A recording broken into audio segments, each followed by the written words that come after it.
Објавен конкурсот за избор на композиции за 32-то издание на Макфест 2017. Конкурсот е објавен во дневниот печат и на веб-сајтот на Макфест, а ќе бидат изберени 30 композиции.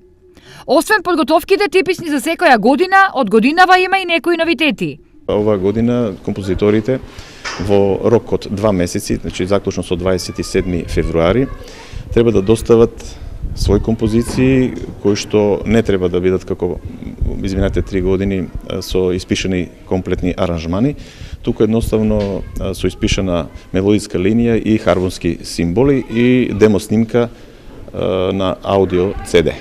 Ова представува голема олеснителна околност со која постапката се скратува значително, а од општината се надеваа дека ќе придонесе кон зголемување на бројот на апликанти, а со тоа и на квалитетот на композициите кои ќе настапат до година.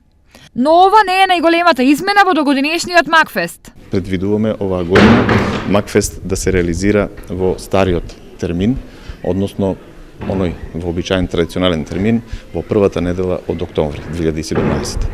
Макфест е основан 1986 година и е најголем фестивал на поп музика во Македонија, а воедно е и член на меѓународната организација на фестивалски организации, кој во 1997 година го прогласи за фестивал на годината во светски рамки.